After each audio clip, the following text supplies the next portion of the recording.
Alright, hey guys, and welcome back to another video. So I just got back from the earliest showing that I could have seen for the premiere of the new Sonic the Hedgehog movie, and I'm sure you're all very curious as to what my thoughts are on this film. I'm going to get to that in just a second, but for those of you that may not know, I mean, I'm sure you kind of know if you've watched my videos over the years, Sonic is one of the main reasons that I collect games like I do. It's one of the main reasons that I'm into video games as much as I am now. I grew up playing Sonic games. It was a huge part of my childhood and still a huge part of my life now, if you can't tell from looking around my background here. I really love Sonic, and more so, I've always liked to say that I like Sonic more as the character more so than the games. I love the games, but the character of Sonic has always been very important to me, and that's the first thing that I wanted to get into about the movie. And I just want to preface this by saying that I'm going to start this video off by being spoiler free. I'm not going to talk about any real specific plot points because a lot of the cool stuff that I want to talk about would be a spoiler, so I'm going to leave that for the later part of the video because some of the coolest stuff that has me the absolute most excited is a spoiler. But let's start off about talking about the character of Sonic, and I do have a little bullet point list here that I've made myself because I've never reviewed a video on YouTube before, or I've never reviewed a movie on YouTube before. So I just wanted to make sure I didn't forget anything I wanted to talk about. So let's talk about Sonic himself. How is he portrayed? Was he, too funny, too silly? Did Ben Schwartz do a good job of kind of nailing the essence of Sonic? And overall, I feel like he felt fine. He didn't feel forced. He felt pretty natural in the delivery of his lines. He has a lot of moments for comic relief with Sonic, obviously, but I think the best moments of Sonic in this film are when he's a bit more grounded in reality. There's sort of three stages to Sonic's representation of emotions in this film. There's the sort of, funny, sort of sarcastic, not so he doesn't have like a big attitude, not like a I'm better than everybody else kind of attitude, and it was kind of refreshing to see um the more serious side of Sonic in this film. Some of my favorite moments in this film are when Sonic is a bit more serious and not so um, comedic or, sort of a bit of a look into his character and what his motivations are for progression of the plot in this film. And the main progression of the plot is pretty much he's warped to, the other side of the world. We'll get into it a little bit later in the spoiler side of things, but he feels like he's alone. He has no friends. He kind of feels out of place. And I like it when they kind of explore that side of things of the character. They don't go too far with it, but it's just enough to kind of give different dimensions to the Sonic character. By far the best parts of Sonic are brought out when he interacts with Robotnik. We're going to get there in just a second. But the one thing that I want to say more in terms of like his background, the only thing that I really wish is that they explored more of Sonic's backstory. There's a spoiler thing that I'll get to that, man, I wish they would have just went with it a little bit more. But I would have liked to have seen more about Sonic's backstory a little bit more, like some kind of flashbacks, because we all know that baby Sonic is in this film, right? And I kind of wish we would have just got a little, I never thought I'd say this, I wish we would have got a little bit more of baby Sonic. I thought that was going to be sort of a shoe-in kind of just to sell merchandise, but man, let me tell you, wait until I get to the spoiler side of things in this review. I wish they would have went further with that. It was so cool. But the interactions between Jim Carrey and Sonic are by far the best parts. Just kind of seeing them clash and collide in the battles in this film, and they're kind of sparse. There's not too many times where Sonic and Robotnik come together, but when they do, it's by far some of the biggest highlights of this film. Man, young me would have loved to have seen Robotnik fighting Sonic on a highway with Robotnik and his machines and sending his badniks in and everything, and Sonic kind of fighting back. Like, really cool stuff what they did, and I wish and I hope they explore this further in the potential of a sequel. And I'll talk a bit more about sequel potential a little bit later. I know I keep hyping up the spoiler side of things, but I'm generally pretty excited about where this can go from here. So Sonic, I think he's fine. Just to sum it up, I think he's fine. The redesign looks absolutely great. I couldn't help but get it out of my mind the whole time. And it's kind of a shame where a lot of these scenes I was watching, I was kind of like envisioning the old design in these same scenes, which kind of like took me out of watching the film a little bit.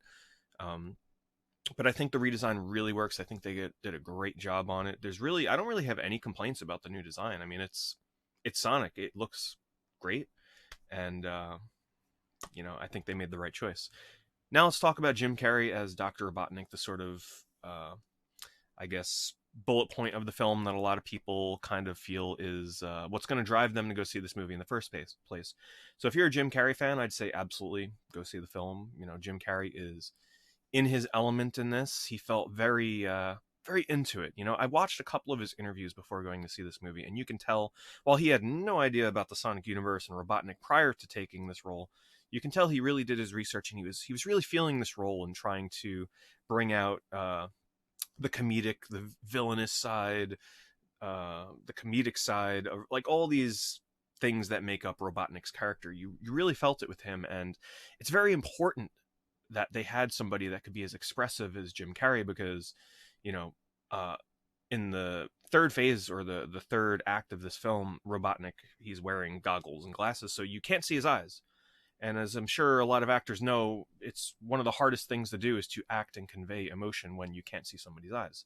So Jim Carrey totally nails this. His facial expressions, just his mannerisms, his body movement, like everything he does really brings life to the Robotnik character. And I think he did an excellent job.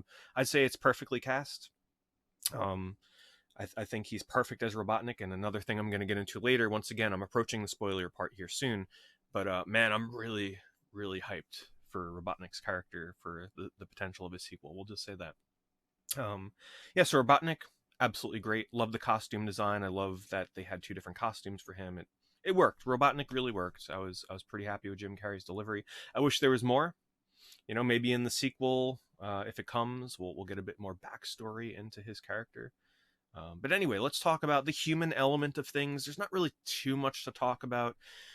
By far the most boring part of the movie for sure. James Marsden played Tom, the kind of cop that goes on a road trip with Sonic throughout the whole film. That was probably the biggest drag, is that a decent sized chunk of this film, I'd say about 15%, maybe 20 might be pushing it a bit much, but a decent sized chunk of this film involves just driving around in a car with Tom and Sonic, and you know, they have back and forth quips, so it kind of builds this character relationship, which is important for the plot because Sonic feels like he has no friends, so you know, you kind of got to get this relationship going between the two characters. Did they completely pull it off? Not really. I didn't really feel too much between the connection of the two characters, but you know, we're not really watching this for the human element. We're watching it for Sonic. I think the character of Tom was cast okay. I think it would have been better if they would have cast somebody a bit younger in terms of bouncing off the energy of Sonic, because you have Sonic, which is, you know, he's Sonic, he's very energetic. And then you have Jim Carrey, who's like bouncing all over the place. And then you have Tom, who's sort of just like this everyday kind of cop character that's, you know, his energy just didn't feel like it connected fully with Sonic. And I feel like a younger casting of somebody that maybe could have brought more energy to the table would have worked a little better. But hey, you know, it worked okay. I'm also not a movie expert. I can't be like, yeah, I would have done this actor and this actor and that actor. I can't really go that far. I'm not a big movie critic, okay? But the human side of things, you know, he has a girlfriend and she has a sister that are introduced into the film for some scenes, and that stuff didn't really work for me. But in the end of the day, they didn't hinge upon that too much, thankfully. I'd say about 50%, 60% of the movie is dealing with Sonic and Robotnik, and then the remaining 40% is sort of just like this filler content. And that's about it. The last thing I'm going to get into before the spoiler side of things is the next big disappointment for me was the setting was kind of drab and boring. This film really starts off with a bang, and you're like, holy moly, I'm ready for this. I'm totally ready. And then all of a sudden you get into the Earth side of things, and it's like, yep, I can see where the budget went. It wasn't in the set locations and the set pieces, because it was just boring desert highways and drab forests and like typical American homes and boring city settings. It was, you could see where the budget went. Let's just say though, the future of the settings and expanding upon the universe of these films has a lot of potential. And that brings me to the spoiler side of things, because I'm excited to talk about this stuff. All right, so if you haven't seen the movie, and before I get into that, if you're wanting to know if you should go see Sonic, I say yes, I would support this film, mainly because of the points that I'm about to bring up. But if you're a fan of Sonic, even just casually, you don't have to be a hardcore fan. I'd actually say the more hardcore you are for Sonic, in terms of fandom, you might be more disappointed than somebody who's just casually into Sonic. still go see the movie, go support it. It's not going to be a waste of money. You'll have fun. It's an enjoyable film. Is it good? It's a good film. Is it amazing? No. Is it disappointing? Yes and no. Is it the kind of film that I will go see two times in theaters? Potentially. And I say that because the film is dotted with a lot of little Easter eggs. There's a lot of stuff for fans to pick out. Some really cool and unexpected stuff. Some of it was quite funny. So I think if I go to see it twice, it's going to be more to pick out the Easter eggs and also to view it from more of an analytical side as well. Maybe upon second viewing, I'll enjoy it a little bit more, can appreciate it. Because I was focusing a lot on looking in the backgrounds for cool little Easter eggs. And the second viewing, obviously, I'd probably do that a little bit more, but wouldn't have to pay too close attention to the acting. Anyway, let's get into the spoiler side of things. So the film starts off with a bang. I mean, we all knew that Baby Sonic was coming. To what degree, how much of a role he'd have in the film, we had no idea. The early trailers showed Sonic running around in Green Hill Zone and whatnot. And that's exactly where the film starts. You jump straight in the Green Hill Zone. You got Baby Sonic zipping around, and it looks really cool. Green Hill Zone looks amazing in CG. I couldn't have been happier with what they did with it. Unfortunately, we didn't get any kind of like little Green Hill Zone music. That actually comes a little bit later in the film. Baby Sonic looked okay. I'm glad that the whole film wasn't Baby Sonic, but he looked okay. He sounded okay. And then all of a sudden, out of nowhere, we get this giant owl. Right? He's stopped by the owl. And the owl's called Longclaw. And forgive me, I've never gone through the entire backlog of Sonic comics, so if this is in some kind of reference to the comics in some way, I have no idea. But Sonic's kind of apparently hanging out with this giant owl, Longclaw, and Longclaw is getting attacked. All of a sudden, out of nowhere, we have this attack from like these tribal echidnas, so sort of like Knuckles type characters. Out of nowhere, they look badass, they look awesome. And they're coming after Longclaw. They hit her. She gets injured, and she's like, "Sonic, you gotta run!" And she gives him a bag of rings, opens up a portal. This is one of the coolest aspects of the film that I was not expecting. But Sonic essentially is carrying around this bag of rings, which he uses to throw and open up a giant ring portal. It felt so much like it was ripped from the video games. It was so awesome, where he can pretty much just think of a place to go to, and he goes there. In this case, Longclaw sends him to the other side of the, I think she said universe world. I don't remember. But he gets transported to Earth, and apparently she probably may survive, maybe not. I don't know. We'll see. Maybe they go somewhere in the sequels. But starting the film off like that, I was not expecting to see other, Sonic-like characters through the echidnas that they showed. And I'm like, holy moly. In a way, it was a really cool way to start the film. But then there's a stark contrast because the film never goes there ever again until pretty much the very end, where it's like, it was just this really strange contrast where it started off as what could have been. The whole time I was watching this film, it actually kind of detracted from my experience because I was like, man, what if they would have just stayed there? What if this was just a completely CG film without human actors, without the human element, the Earth element? It would have been really cool. Like I was into it. But you just get that little brief glimpse, little teaser, and then we're just dropped into the boring Earth sections.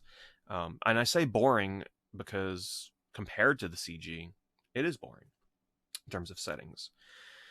So the film kind of goes along. We get to know Sonic a little bit and yada yada, and eventually it comes down to getting to one of the later sections of the film where Robotnik is fighting Sonic, and we're once again treated to some amazing back and forths between them.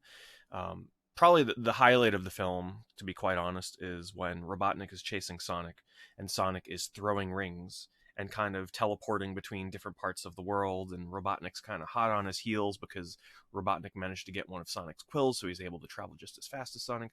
But it was really cool to see this kind of transporting between different locations. And I'm kind of jumping around here. I know I'm going all over the place. I'm going kind of fast, just like Sonic was in this film. And the pacing, one thing I forgot to bring up in the non-spoiler section, was all over the place. The film had some really draggy moments, one of which was this bar scene, which was felt really out of place. But it did showcase one of the cooler aspects of the film, and I felt like they didn't overuse it. I think it was used just right. But if you've ever seen the X-Men films where Quicksilver is kind of like everything is paused and Quicksilver's going around and manipulating the world around him because he's so much faster than everybody else. They do that a couple of times in this movie, and I think it works really, really well. Um, it kind of shows you that Sonic is indeed super fast, and it just looks cool. I thought it was a neat idea. They played around with that for a couple of times in the film, not overused.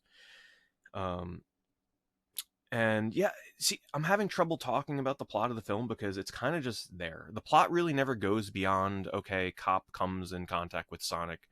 Uh, Sonic is sort of like this alien type creature, so the government is hunting him, and then Tom gets caught up in it and he punches Robotnik, and then, oh, okay, he's in trouble with the law and now he's a fugitive, and then, okay, Sonic's trying to get to San Francisco because when he met Tom, he kicked his rings into the portal and they dropped into San Francisco because he looked at Tom's shirt and saw San Francisco. So somehow he knows to summon San Francisco from a ring, and that's the plot of the movie. They're just going to get Sonic's rings back so that Sonic can warp and go to Mushroom Hill Zone. Spoilers. Obviously, we're in the spoiler side of things. And that's the film. That is the plot. It never really goes beyond that too much. So in the story side of things, yeah, pretty mundane. Um, let's see, what am I forgetting here? Oh, right. So I guess we could talk about where the film goes towards the end, which is the most exciting part for me. I wish this wasn't spoiled in promotion images, but for whatever forsaken reason, they're deciding to show this image. But pretty much at the very end of the film, Robotnik is defeated by Sonic. Sonic kicks him into a ring portal, and he's transported to Mushroom Hill Zone. If Sonic planned on going there, I'm not really sure why he'd kick Robotnik into the portal too, because that's going to cause trouble for him. Oh yeah, one more thing. I thought it was neat that Sonic never calls him Robotnik. From what I recall, he calls him Eggman because he had egg-like Robotniks or Badniks with him. So he's like, okay, Eggman. I thought that was kind of cool. I'm like, all right, they're acknowledging Eggman, they're acknowledging Robotnik. That's the both named. I was on board with it. But eventually, at the very end of the film, Robotnik transforms into a very video game form of Robotnik. Like they show him shaving his head, and then they show his mustache like completely grown out and disheveled, just like it is in the games. Like very exaggerated. He's got his goggles on, he's got the suit on, and this is where Jim Carrey comes alive. Like he was embodying the Robotnik character for the film itself, but at this end credit or right before the credit sequence, his mannerisms, his movement, he's like walking like a robot at some point. Like it was on point, and you can really tell that Jim Carrey was into this role. You can tell he wants to do a sequel to this movie because in the interviews he's like, I'm on board, let's do it. I hope this film gets another go at a sequel, and I really hope they do, because man, what they showed of Robotnik at the end of this movie makes me really hopeful. Like it looks like Jim Carrey's really going to get into that role, because he's not on Earth anymore, he's in Mushroom Hill Zone, and they show this, he's walking around Mushroom Hill Zone and it looks great. And I'm like, I'm ready, let's do it. Sequel in Mushroom Hill Zone, let's explore some new areas, forget about Earth. Let's even though I'm sure in the sequel there's going to be an Earth element, because here's the next big thing, and this is a major spoiler. Okay, so this is like the second level of spoilers. So if you're okay with the spoilers, but you don't want something that's like expected but still a big spoiler, just tune out now. But mid credits scene is they reveal Tails is going to be in the sequel, hopefully sequel. And let me tell you, I was hoping, I've been avoiding watching anything or reading reviews or any of that stuff right before the movie came out, and this was not spoiled for me. Tails looks amazing. He looks better than Sonic. Like, if you could have imagined Sonic in a Hollywood style film, I couldn't have done a better job myself. I think his character design is perfect. It'll match right alongside Sonic, and I'm pretty excited. Sonic and Tails working together to take down Robotnik, and most likely Knuckles, because he's in Mushroom Hill Zone. They showed echidnas at the beginning of the film. Like, how epic is that going to be? Potentially Robotnik teaming up with Knuckles to fight Sonic and Tails, and who knows what else they're going to do.